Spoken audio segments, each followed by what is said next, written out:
வந்து விஸ்வநாத் பழனியப்பன் அவர்களை செட்டியார்களை என்ற அணியில் பேச வருமாறு அழைக்கிறோம். மிதலைப்பட்டியைச் சேர்ந்தவர்.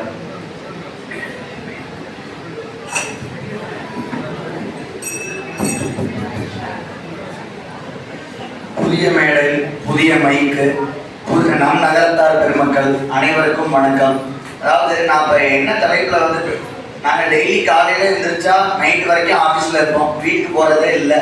என்ன ஆஃபர் போடலாம், எல்லா டூரும் நல்லா போய்கிட்டு இருக்கா, அடுத்து என்ன டூர் வந்து லைவ்ல இருக்கு அப்படிங்கிறத பார்த்து யோசிச்சுக்கிட்டே இருப்போம். உங்களை மாதிரி நகரத்தார் பெருமக்களை இன்னைக்கு காலை பொழுதுல சந்திக்கிறதுல ரொம்ப மகிழ்ச்சியாக இருக்குது. நன்றி. வாய்ப்பளித்த மாதிரி நகரத்தார் சங்கம் தலைவர் அண்ணன் நிர்வாகிகள் அனைவருக்கும் நன்றி சொல்கிறேன். அதே மாதிரி நான் சொல்றது வந்து செட்டியார்களே கல்யாணம் பேசி முடிப்பதற்கு உதவி செய்பவர்கள்னு சொல்றேன். எதுக்காக அப்படின்னா அந்த கல்யாணத்தை பேசி, ஏன்னா செட்டியார் தான் வெளியே போறாரு வர்றாரு, அப்பா தான் வெளியே போறப்ப வர்றப்ப கேட்பாரு, அண்ணே எங்க வீட்டுல பொண்ணு இருக்கு, மாப்பிள்ளை பார்த்துக்கிட்டு இருக்கேன், பையன் இருக்கேன், பொண்ணு பார்த்துக்கிட்டு இருக்கேன்னு சொல்லுவாரு. அதே மாதிரி அவர் எவ்வளவு சொல்றாரோ அவ்வளோக்கு எல்லாரும் திருப்பி கேட்க ஆரம்பிச்சிருவாங்க.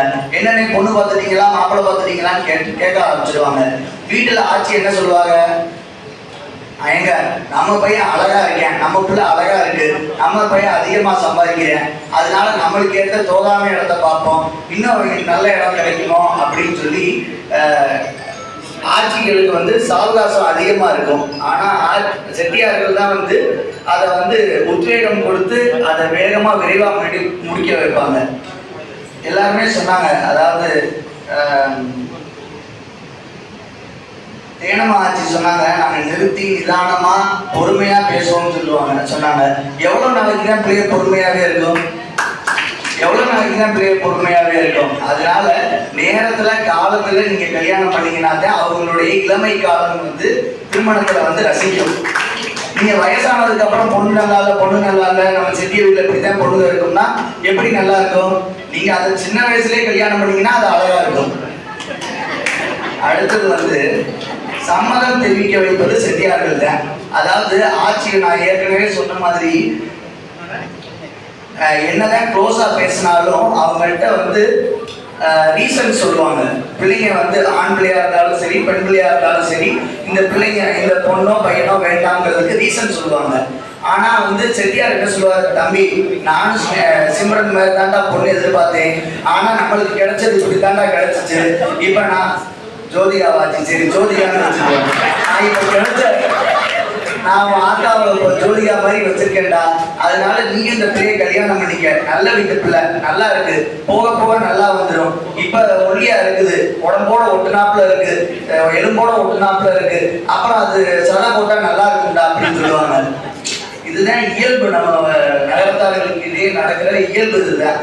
அதனால செட்டியார்கள் என்ன சொல்லுவாங்க, நீங்க வந்து சம்மதத்தை சரி பண்ணி கல்யாணம் பண்ணிக்கடா தம்பின்னு அதை ஸ்ட்ராங்கா சொல்லக்கூடியது செட்டியார்கள் தான். ஏன்னா அப்பாங்கிறப்ப எல்லாருக்குமே நம்மள்ட்ட வந்து மரியாதை இருக்கு நம்மளுடைய சமுதாயத்துல. அப்படிங்கிறப்ப அப்பா சொன்னா சரி சரியாதான்டா இருக்கும், ஒரு 10 வருஷம் கழிச்சு பார்க்கறப்ப அது நல்லா அமைஞ்சிடும். அதனால வந்து சம்மதம் தெரிவிக்க வைப்பது செட்டியார்களே. அடுத்து வந்து பொருளாதாரம்ங்கிறத பத்தி எனக்கு எங்க அணியில எய்த்த அணியில பேசுறத விட எங்க அணியில பேசுற ஆளுகளை பார்த்து தான் பயமா இருக்கு. ஏன்னா நான் எழுதி வச்சிருக்க பாயிண்ட் புறாத்தையும் அவங்க பேசிடுவாங்களோன்னு பயமா இருக்கு. எல்லாம் சொல்லிட்டாங்க, இருந்தாலும் என்னுடைய கருத்தை சொல்றேன். பொருளாதாரத்துல ஒரே 2 நிமிஷம், இன்னைக்கு தானே மைக்கு கிடைச்சிருக்கு.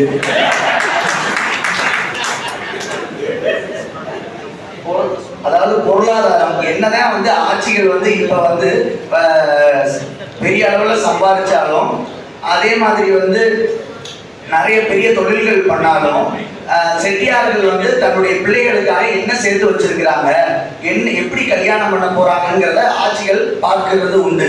அதுக்காக தன்னுடைய இளம் வயதுல இருந்தேயே, பிள்ளைகள் பிறந்ததுல இருந்தேயே தன்னுடைய உழைப்பையும் இதையும் வந்து கல்யாணத்துக்காக, பிள்ளைகளுடைய கல்யாணத்துக்காக நல்ல இடத்துல செய்யணும்னு தொடர்ந்து அதுக்காக செயல்பட்டுக்கிட்டு இருக்கிறாங்க. அதனால அதுக்கப்புறம் அறிவுரை கூறி வாழ வைப்பது செட்டியார்களே. அதாவது முன்னாடி எல்லாம் வந்து பாத்தீங்க அப்படின்னா 10 பிள்ளைய 14 பிள்ளைய பெற்றுக்கிட்டாங்க ஆட்சியை. இப்ப இருக்கக்கூடிய சூழ்நிலையில வந்து ஒரு பிள்ளை 2 பிள்ளை தான் பெற்றுக்கிறாங்க. அதனால ஆட்சிகளுக்கும் பிள்ளைகளுக்குமான பிரியம் வந்து அதிகப்படியா இருக்கு.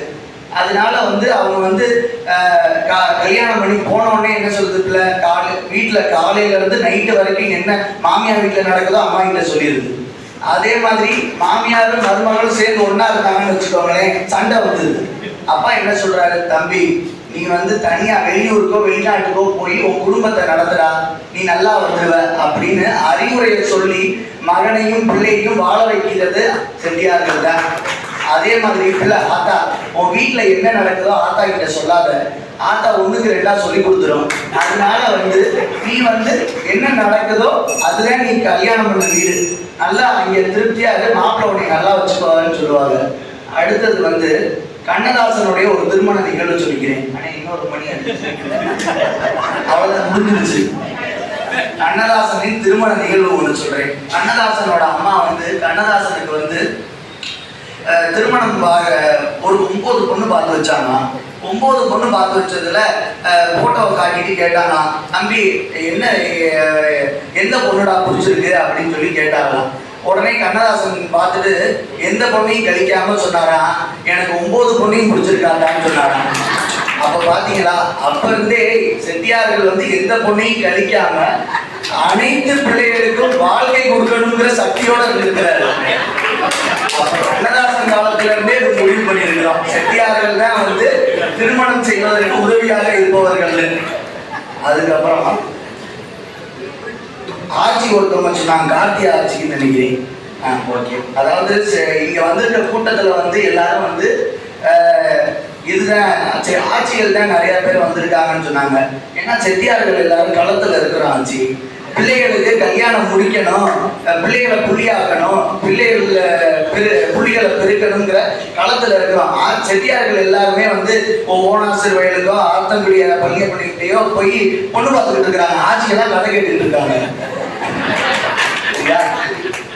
வந்து முறைதலை, அதாவது இப்ப கண்ணாத்தால் ஆட்சி சொல்றாங்க, முறைதலை எல்லாம் பேசுறான் ஆட்சிகளுக்கு தான் பேச தெரியும்னு சொன்னாங்க. முறைதலை பேசுற நிலைமையிலேயே நம்ம இன்னைக்கு இருக்கிறோம்.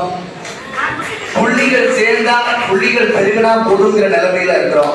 அதனால இப்ப நிர்வாகிகள், மதுரை நகரத்தார் சங்க நிர்வாகிகளா இருக்கட்டும், எல்லாருமே வந்து மதுரை நகரத்தார் சங்கத்துல வந்து இவ்வளவு ஒரு துடிப்போடையும் இவ்வளவு ஒரு கடின உழைப்போடையும் இப்படி ஒவ்வொரு வாரம் தவறாது மாதம் தவறாது இத்தனை நிகழ்ச்சிகளை செஞ்சுக்கிட்டு இருக்காங்கன்னா என்ன அர்த்தம் அப்படின்னா, தலைவர் அண்ணன், செயலாளர் அண்ணன், இணை செயலாளர் எங்க மாமா வழியப்பட்டு இருக்கிறாரு, எல்லாருமே வந்து வீட்டில் விட்டு கொடுத்து போறதுனாலதான் இங்க வர முடியுது.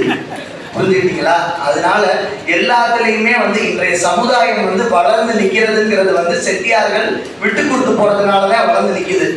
இதே பேச்சுக்கு பேசணும்னு வச்சுக்கோங்களேன், பிரிஞ்சிருவோம். அதனால நாங்க எல்லாத்துலயுமே செட்டியார்கள் விட்டு கொடுத்து போறோம். ஆட்சிகள் இந்த முறைகளை பேசுறதுலையும் இதுலயும் கொஞ்சம் விட்டு கொடுத்து போங்க, புள்ளிகள் பெருகட்டும், நம்மளுடைய சமுதாயம் செழிக்கட்டும். அதுக்கப்புறம் பொண்ணுகளுடைய எதிர்பார்ப்புகளை விட ஆட்சிகளுடைய எதிர்பார்ப்புகள், அதாவது ஆட்சிகளுடைய பொண்ணுக்கு அம்மாவோ இல்ல பையனுக்கு அம்மாவோட எதிர்பார்ப்புகள் தான் வந்து அதிகமா இருக்குது. எனக்கு தெரிய மாப்பிள்ளையை நடக்க சொல்லுங்க, மாப்பிள்ளைய, அதாவது முன்னாடி எல்லாம் நம்ம கேள்விப்பட்டிருப்போம், பொண்ணை பாட சொல்லுங்க, குரல் நல்லா இருக்கான்னு கேட்க சொல்லியிருப்போம். இப்ப இருக்கக்கூடிய காலகட்டத்துல பொண்ணோட அம்மா என்ன சொல்றாங்க, மாப்பிள்ளையை நடக்க சொல்லுங்க, அவர் சரியா நடக்கிறாரா அப்படின்னு பார்க்க சொல்றாங்க. அதனால நீங்க வந்து ரொம்ப வந்து கியூரியஸா அதிகமான எதிர்பார்ப்புகளை சற்று இந்த விதத்துல இந்த இதுல வந்து கொஞ்சம் காம்ப்ரமைஸ் பண்ணி விட்டு கொடுத்து இந்த இதுலயாவது விட்டு கொடுத்து போங்க. நம்மளுடைய சமுதாயம் செழிக்கும், புள்ளிகள் பெருகும் என்று வாய்ப்பளித்த அனைவருக்கும் நன்றி கூறி பேசுகிறேன். நிறைய செய்திகள்ல வந்து அவங்களுடைய யதார்த்தத்தை சொன்னாங்க. தம்பி கல்யாணம் ஆயிடுச்சுல, யாரும் வந்து சிம்ரான் சொல்றது பொண்ணுன்னு பாத்திராமங்கிறதுக்காக இந்த வார்த்தையை முடிவு பண்ணிட்டேன். ஒண்ணு அது போக வந்து நீங்க சொன்னதுல கண்ணதாசன் ஐயாவுக்கு ஒத்து வரும், நம்ம குளத்துக்கு அது வந்து ஒவ்வொரு எல்லாம் கொஞ்சம் ஸ்ட்ரைட் கிடையாது. அதனால வந்து வேணும்னு தவிர்க்கிறோங்கிறத விட பரவாயில்ல, இது ரொம்ப பெருந்தன்மையா இருக்கு.